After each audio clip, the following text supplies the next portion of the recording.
आपका स्वागत है आपके अपने YouTube चैनल अद्भुत ज्ञान गंगा पर। हमारा आज का विषय है नारद मुनि के अद्भुत कार्य। आखिर कौन है देवऋषि नारद? किस कार्य के लिए उनकी उत्पत्ति हुई? वे कितने शक्तिशाली हैं? जैसा कि प्राय दिखाया जाता है कि नारद मुनि केवल झगड़े करवाने और उकसाने का कार्य ही करते थे। क्या सच में वे ऐसे ही थे? उनके बारे में एक एक तथ्य जानने के लिए इस वीडियो को अंत तक अवश्य देखें। विभिन्न पुराणों में नारद जी के 7 से अधिक प्रमुख जन्मों का वर्णन है और उनके ये सभी जन्म एक ही मनवंतर में नहीं हुए हैं। पुराणों में जो स्थान नारद जी का है उतना लोकप्रिय और कोई चरित्र नहीं है। पौराणिक कथाओं के अनुसार नारद मुनि भगवान ब्रह्मा की गोद से पैदा हुए थे, लेकिन इसके लिए उन्हें अपने पिछले जन्मों में कड़ी तपस्या से गुजरना पड़ा था। नारद मुनि जी श्री हरि की भक्ति में उन्मत्त होकर भूमंडल में भ्रमण करते हुए उनके नाम पदों का कीर्तन करने लगे। धार्मिक ग्रंथों के अनुसार ब्रह्मा जी ने नारद मुनि को सृष्टि के कामों में उनका हाथ बटाने और विवाह करने के लिए कहा था, किंतु नारद जी ने अपने पिता की आज्ञा का पालन करने से इनकार कर दिया था। एक बार ब्रह्मा जी ने नारद जी से कहा, महामते, ये व्यर्थ घूमना छोड़ो और प्रजा की सृष्टि करो। उनकी यह बात सुनकर नारद जी ने कहा, पिताजी, मैं सृष्टि नहीं करूंगा, क्योंकि यह शोक और मोह पैदा करने वाली है। मैं तो श्री हरि के नामों का कीर्तन और उनकी भक्ति करूंगा। आप भी इस सृष्टि व्यापार में लगकर दुख से अत्यंत आतुर रहते हैं, अतः आप भी सृष्टि रचना छोड़ दीजिए। ब्रह्मा जी ने उन्हें लाख समझाया, लेकिन देवऋषि नारद ने उनकी बात नहीं मानी। तब गुस्से में भरे हुए ब्रह्मा जी ने नारद मुनि को जीवन भर अविवाहित रहने का श्राप दे दिया। ब्रह्मा जी ने कुपित होकर श्राप देते हुए कहा कि दुर्मते, तुम एक कल्प तक सदा गाने बजाने में ही लगे रहने वाले गंधर्व हो जाओ। इस प्रकार ब्रह्मा जी के श्राप से नारद जी उपब्रहण नामक गंधर्व हो गए। वह एक कल्प तक देवलोक में गंधर्व राज के पद पर प्रतिष्ठित रहे। कहते हैं पूर्व जन्म में नारद मुनि गंधर्व कुल में पैदा हुए थे, उपब्रहण था। पौराणिक कथाओं के अनुसार उन्हें अपने रूप पर बहुत घमंड था। एक बार कुछ अप्सराएं और गंधर्व गीत और नृत्य से भगवान ब्रह्मा की उपासना कर रहे थे। तब उपब्रहण स्त्रियों के साथ श्रृंगार भाव से वहां आया। ये देखकर ब्रह्मा जी अत्यंत क्रोधित हो उठे और उस उपब्रहण को श्राप दे दिया कि वह शूद्र योनि में जन्म लेगा। ब्रह्मा जी के श्राप से उपब्रहण का जन्म एक शूद्र दासी के पुत्र के रूप में हुआ। दोनों माता और पुत्र सच्चे मन से साधु संतों की सेवा करते थे। 5 वर्ष की आयु में उसकी मां की मृत्यु हो गई। मां की मृत्यु के बाद उस बालक ने अपना पूरा जीवन ईश्वर की भक्ति में लगाने का संकल्प लिया। कहते हैं एक दिन जब वह बालक एक वृक्ष के नीचे ध्यान में बैठा था, तब अचानक उसे भगवान की एक झलक दिखाई पड़ी, जो तुरंत ही अदृश्य हो गई। इस घटना से नन्हे बालक के मन में ईश्वर को जानने और उनके दर्शन करने की इच्छा जाग गई। निरंतर तपस्या करने के बाद एक दिन अचानक आकाशवाणी हुई कि इस जन्म में उस बालक को भगवान के दर्शन नहीं होंगे, बल्कि अगले जन्म में वह उनके पार्षद के रूप में उन्हें पुनः प्राप्त कर सकेगा। अपने अगले जन्म में यही बालक ब्रह्मा जी के औरस पुत्र कहलाए और पूरे ब्रह्मांड में नारद मुनि के नाम से प्रसिद्ध हुए। कहते हैं सृष्टि में लगातार खबरों का प्रचार करने वाले नारद मुनि जीवन भर अविवाहित रहे। सत्संग के प्रभाव से नारद ब्रह्मा पुत्र हुए।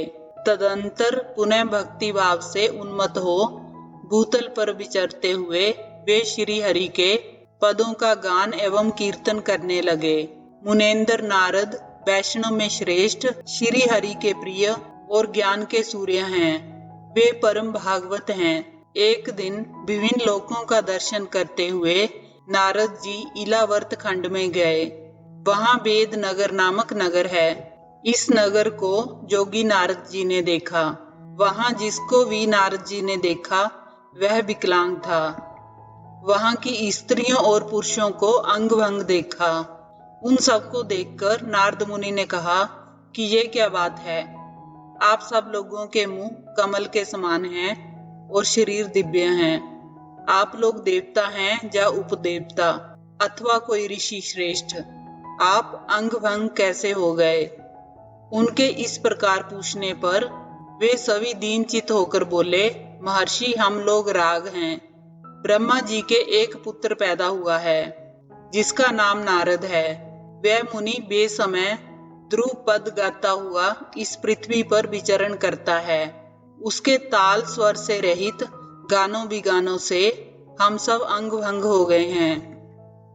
उनकी यह बात सुनकर नारद जी को बड़ा विस्मय हुआ और रागों से हंसते हुए बोले कि रागगण मुझे शीघ्र बताओ कि नारद मुनि को किस प्रकार से स्वर और ताल का ज्ञान हो सकता है जिससे वे स्वर युक्त गीत गा सकें।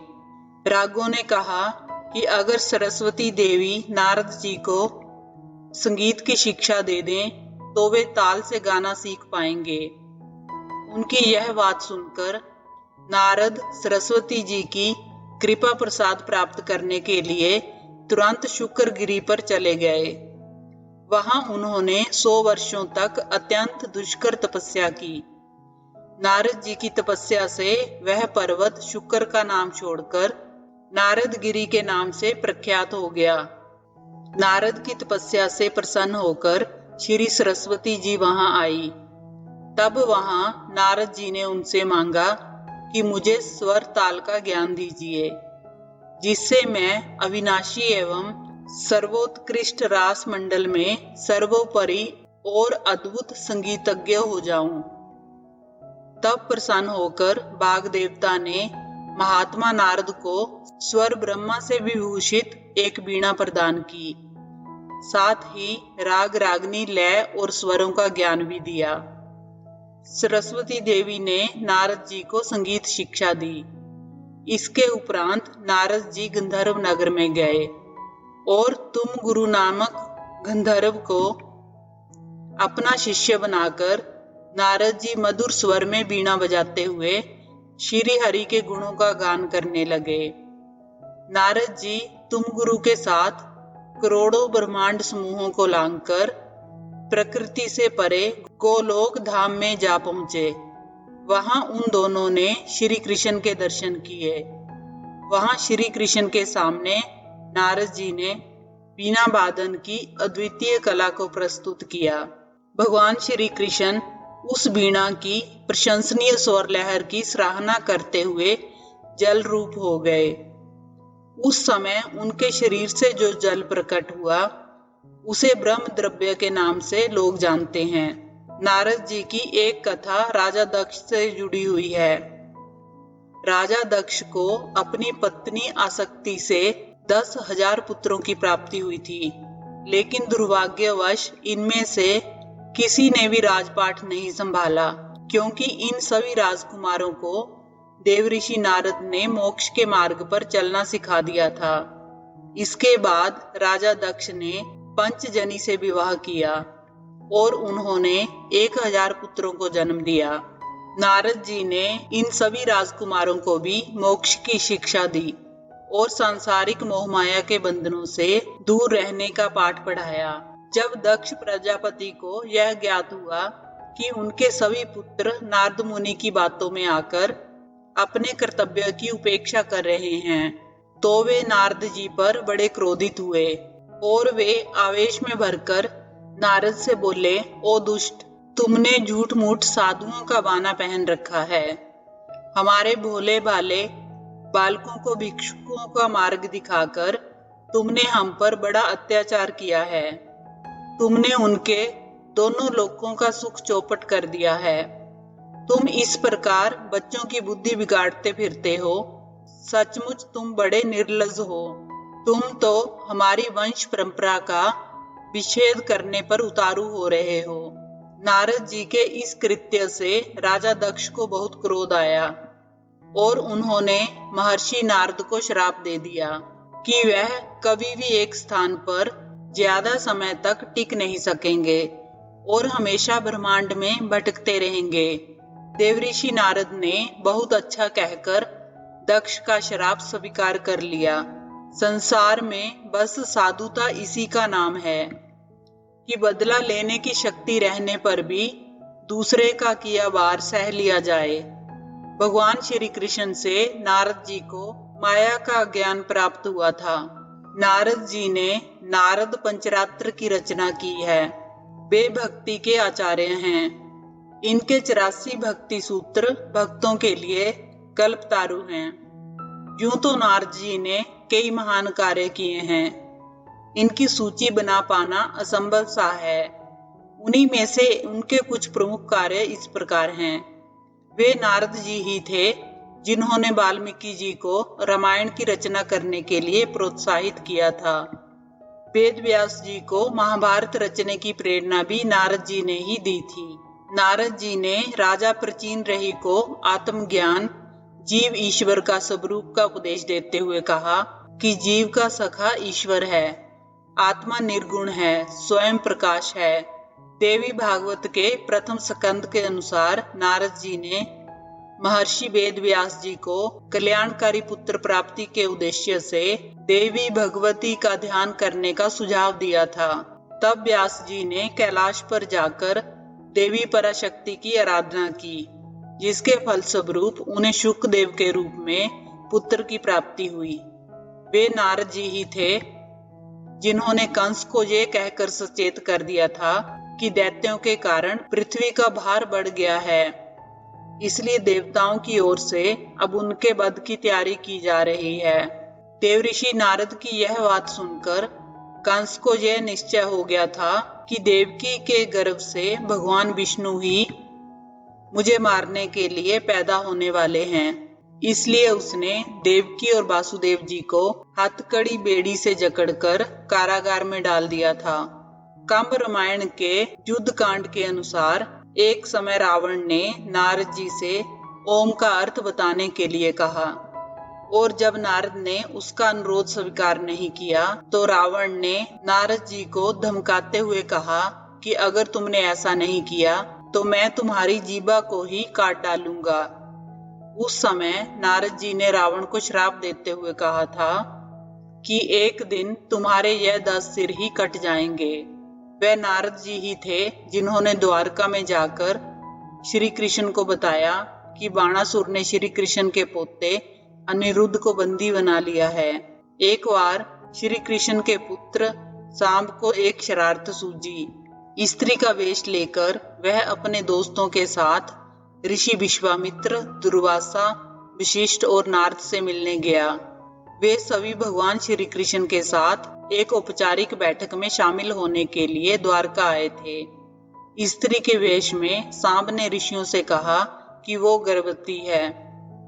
वे उसे यह बताएं कि उसके गर्भ में बच्चे का लिंग क्या है। उनमें से एक ऋषि ने इस खेल को समझ लिया और क्रोधित होकर सांब को श्राप दिया कि वो लोहे के एक मूसल को जन्म देगा, जो आगे चलकर जदुवंश के विनाश का कारण बना। नारद जी ने राजा चित्रकेतु को ऐसी विद्या का ज्ञान दिया था जिससे वे केवल 7 दिनों की साधना से ही विद्याधरों के राजा बन गए। ऐसे ही ना जाने कितने महान कार्य देवऋषि नारद द्वारा किए गए हैं।